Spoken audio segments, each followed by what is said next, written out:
ზურგზე გამონაყარი ადამიანების დაახლოებით 30%-ს აქვს, ანუ ერთ-ერთი გავრცელებული მდგომარეობა და რო შეხედავს ადამიანი იტყვის რომ აკნეა. კი, მართლაც უმეტეს შემთხვევაში აკნეა, მაგრამ ხშირად შემთხვევების ნახევარში თითქმის აკნე ერევათ სოკოვან დაავადებაში და შეიძლება ადამიანს ჰქონდეს სოკო და ეგონოთ აკნე, მკურნალობდნენ აკნეს და იყოს არაეფექტური.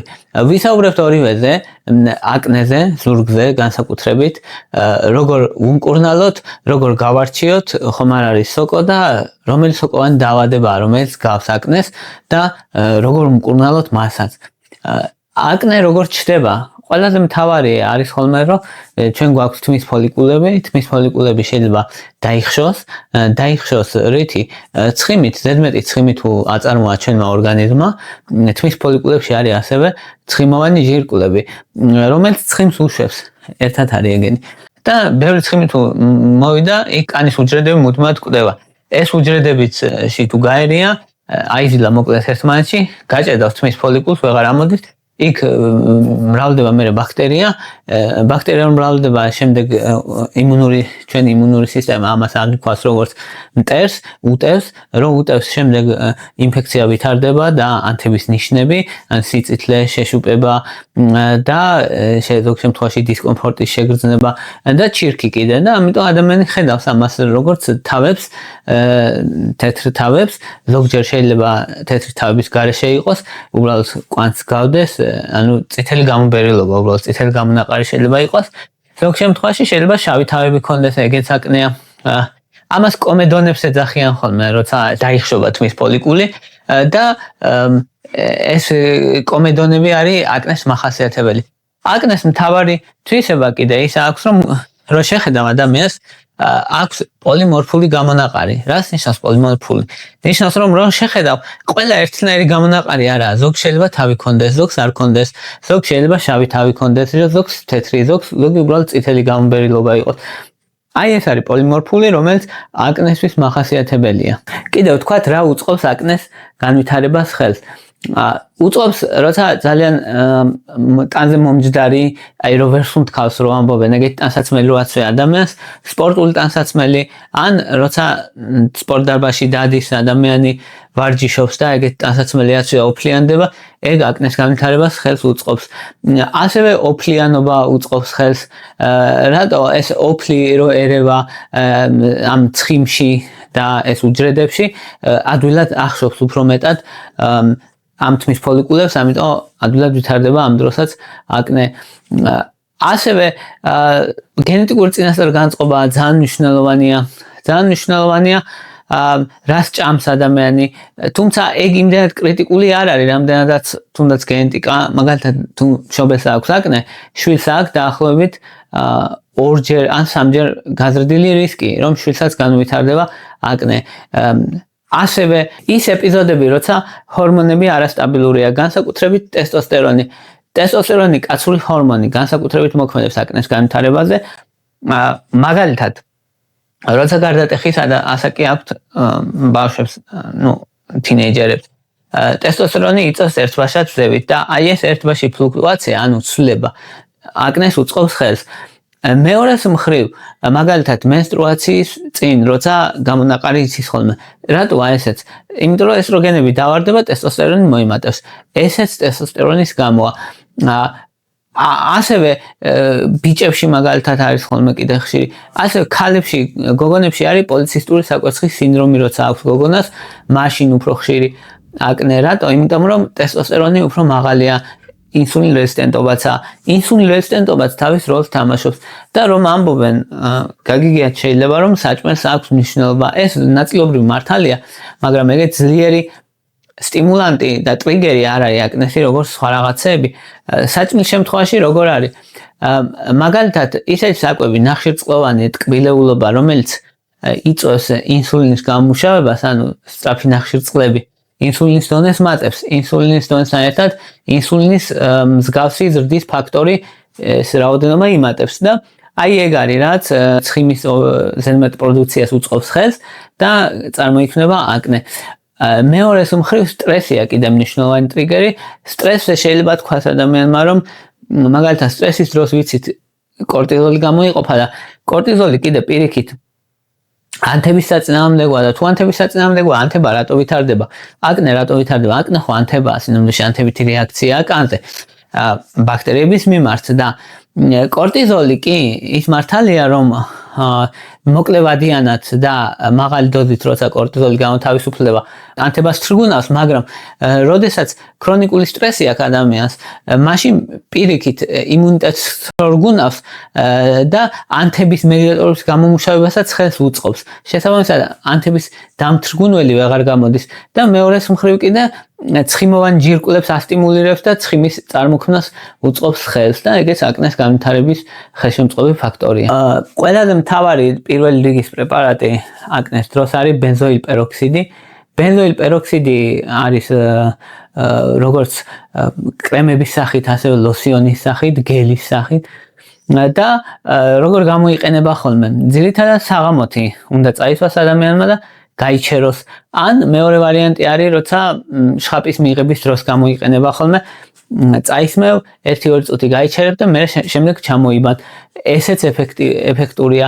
რას აკეთებს? ანტიბაქტერიული მოქმედება აქვს და ანთების საწინააღმდეგო მოქმედება აქვს. ასევე კერატოლიზური მოქმედება აქვს ბენზოილ პეროქსიდს და აი მე ზედმეტ კერატი შლის და ადვილად იხსნება ეს კომედონები მოკლედ და ანთებაც მცირდება, ბაქტერიების საწინააღმდეგო მოქმედებაც აქვს. ამიტომ მრავალ შემთხვევაში არის ეფექტური ადამიანებისთვის.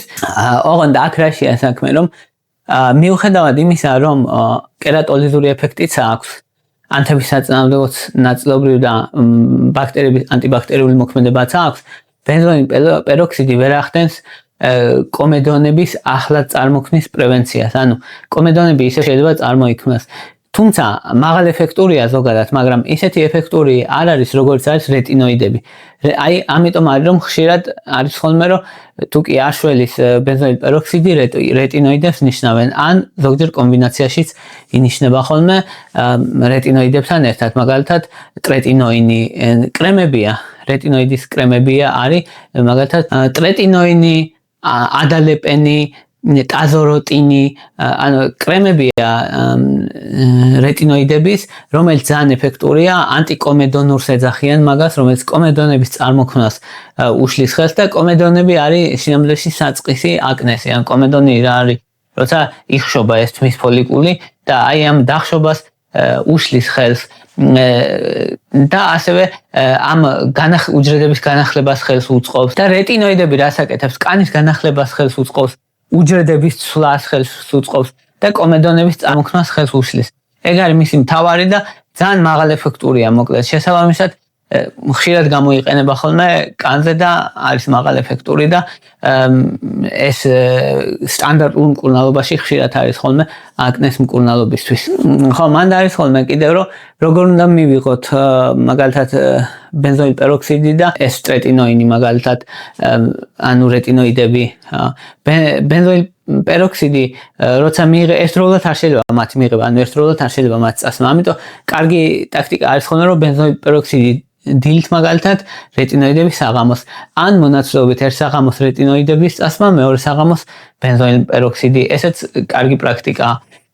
ასევე ორალური ანტიბიოტიკები, ან დასალევი ანტიბიოტიკები ინიშნება ხოლმე, თუ კი რთული შემთხვევა, ან თუ 4-6 კვირის განმავლობაში აკნეს მკურნალობის სტანდარტულ მეთოდებს არ აქვს შედეგი.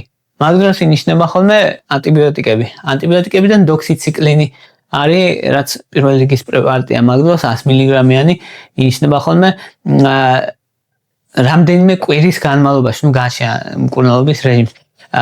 ხო, ოღონდ ანტიბიოტიკებს როცა იყენებს ადამიანი, აუცილებლად უნდა გამოიყენოს ბენზოილ პეროქსიდით, აუცილებლად, რადგან ანტიბიოტიკების მიმართ რეზისტენტობა არ განვითარდეს. ეს ძალიან მნიშვნელოვანი კომპონენტია. ახლა რო ვთქვათ საკვებ დანამატებიდან რომელია ეფექტური და რა გამოიყენება? საკვებ დანამატებს შორის თუთი არის ერთ-ერთი ყველაზე ეფექტური. თუთის აბები დასალევად 30-დან 40 მგ-მდე თუთია დღის განმავლობაში რომ დალიონ ძირითადად თუთის პიკოლონატის ფორმა მიიჩნევა ერთ-ერთ ყველაზე კარგად.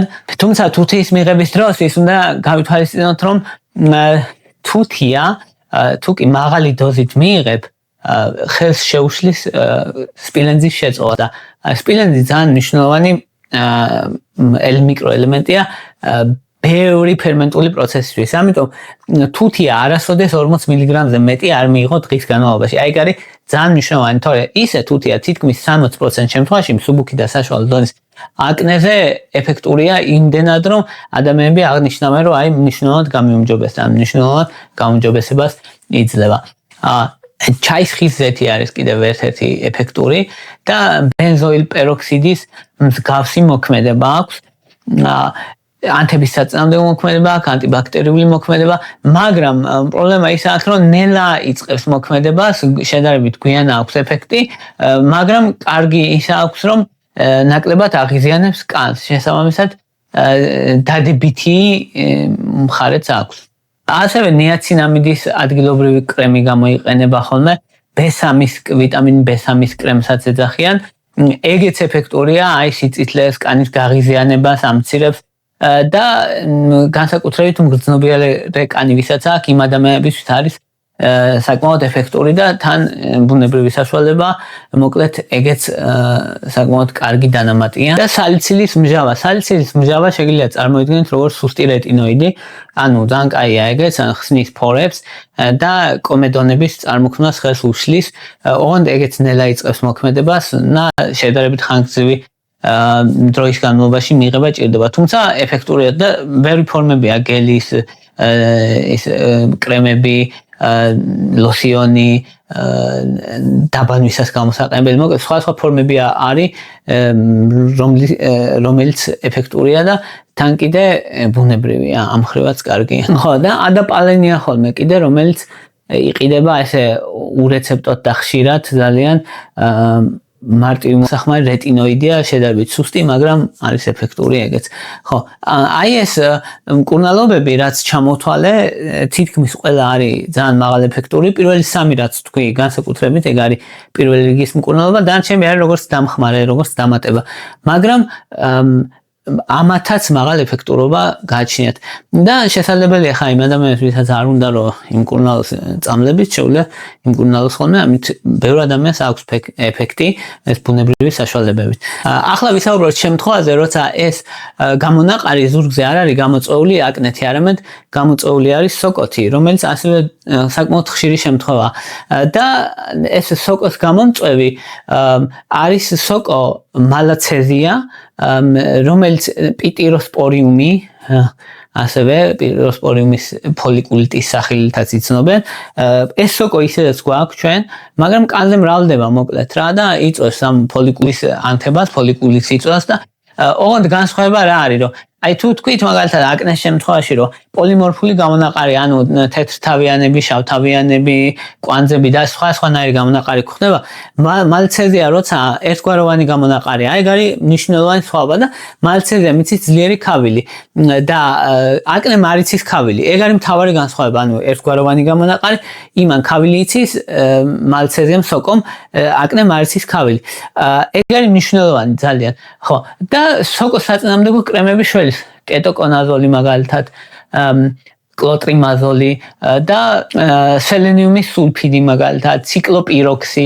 აი ეს კრემები, სოკოს საწინააღმდეგო კრემები შველის 2-4 კვირის განმავლობაში გამოიყენება ძირითადად. ხო, არის ასევე მაგალითად ორალური ან დასალევი სოკოს საწინააღმდეგო საშუალებების საჭიროა ხოლმე, მაგრამ ეგ რთული შემთხვევების დროს სოკო ისევ შეიძლება დაბრუნდეს, 30% შემთხვევაში შეიძლება დაბრუნდეს და ამიტომ რომ ზოგჯერ არის შემანარჩუნებელი თერაპია ინიშნება ხოლმე, მაგალითად კვირაში 2-ჯერ ან კვირაში 3-ჯერ მაინც რომ წაისვას ადამიანმა სოკოს საწინააღმდეგო კრემი. ეგ არის მთელი ამბავი. სოკოს განკურნება არ არის ძალიან ძნელი და მისი მიხედვა შეიძლება მოკლედ. თუ მოგწონთ ჩემი ვიდეოები, გინდათ რომ არხს მხარი დაუჭიროთ, დონაციებისთვის მაქვს ანგარიშები ქვევით მითითებული, ასევე ვისაც პირადად გინდათ ხოლმე ჩემთან ურთიერთობა და კითხვები გაქვთ და რაღაცა, მაგისთვის არის პატრეონი, რომელზეც კეთდება დონაციები და ასევე პირადი კონტაქტი შეგიძლიათ ჩემთან და თუ კი მაგალითად ეს მატერიალურად არა და ისე გინდათ მხარდაჭერა, ეგეც ძალიან დიდი რამეა. მაგის გაკეთება შეგიძლიათ დალაიქებით, გაშეარებით და კომენტარებით. ძალიან დიდი საქმეა ეგეც. შესაბამისად, რადგან YouTube-ის ალგორითმი მაგით ხვდება, რომ ვიდეო საინტერესოა თუ არა, რაც მეტი ადამიანი ალაიქებს, აშეარებს და კომენტარებს, მით მეტად აჩვენებს სხვა ადამიანებს და ამით ხელს შეუწყობთ რეალურად განვითარებას ერთი ქართული მედიცინის და მეორე კიდე ადამიანების დიდხანს და ჯანმრთელად სიცოცხლეს. მადლობა რომ მისმენთ და მადლობა რომ გაინტერესებთ.